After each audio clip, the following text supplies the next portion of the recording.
Libya में बंदी बनाए गए 4 भारतीयों में से 2 को सुरक्षित सिर्फ विश्वविद्यालय ले आया गया है। विदेश मंत्रालय बाकी दोनों बंदियों की रिहाई के लिए प्रयास कर रहा है। सिर्फ से लगभग 50 किलोमीटर दूर एक नाके पर उन्हें बंधक बना लिया गया था। विदेश मंत्री सुषमा स्वराज ने 2 भारतीयों को बचाए जाने पर खुशी जताई है। भारत और बांग्लादेश के बीच जून में हुआ जमीन की अदला बदली का ऐतिहासिक समझौता आज मध्यरात्रि से होगा लागू। भारत और बांग्लादेश में क्षेत्रों की अदला बदली 1974 के सीमा समझौते के तहत की जाएगी।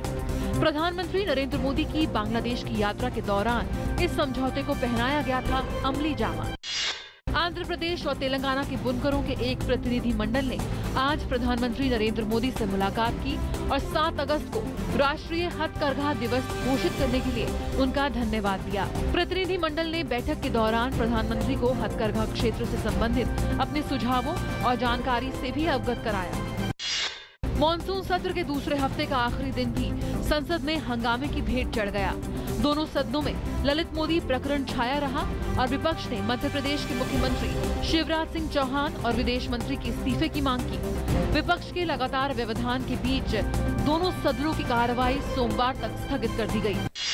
संसद में जारी गतिरोध खत्म करने की पहल करते हुए सरकार ने विपक्ष से कहा है कि सरकार हर विषय पर चर्चा करने को तैयार है। संसदीय कार्य मंत्री वेंकैया नायडू ने विपक्ष से संसद को सुचारू रूप से चलने देने की अपील की। सोमवार को सरकार ने सर्वदलीय बैठक बुलाने का किया है फैसला।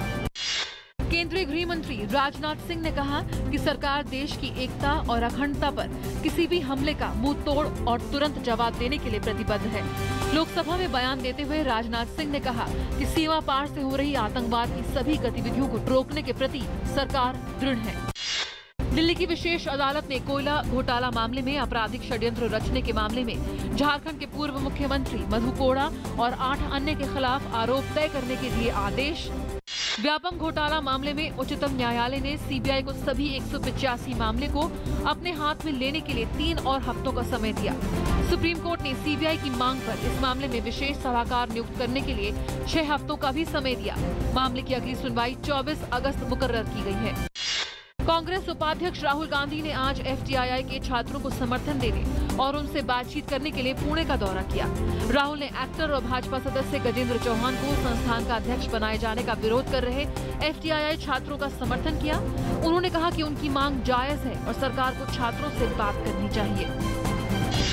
बांग्लादेश के ऊपर छाया चक्रवाती तूफान आज कमजोर पड़कर विक्षोभ में तब्दील हो गया। किसी भी स्थिति से निपटने के लिए पश्चिम बंगाल और उड़ीसा में राज्य प्रशासन तैयार है। दोनों राज्यों में भारी बारिश का पूर्वानुमान।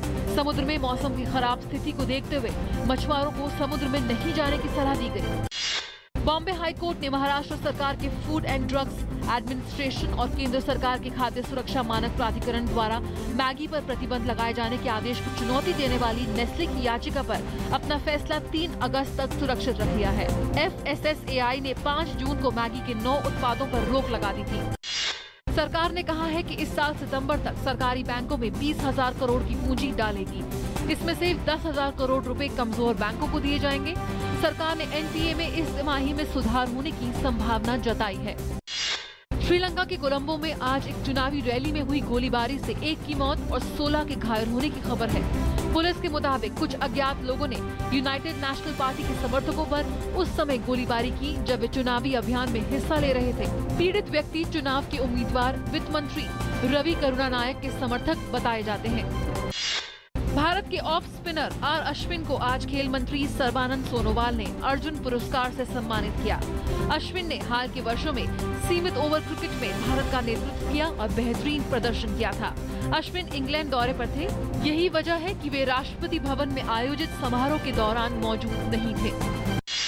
बीजिंग को 2022 शीतकालीन ओलंपिक खेलों का मेजबान चुना गया है। बीजिंग ने मेजबानी की दौड़ में कजाकिस्तान के शहर अल्माटी को शिकस्त दी। अंतर्राष्ट्रीय ओलंपिक समिति ने आज हुई वोटिंग के जरिए बीजिंग को मेजबान स्थल के रूप में चुना। बीजिंग समर और विंटर दोनों ओलंपिक्स की मेजबानी करने वाला पहला शहर बन गया है।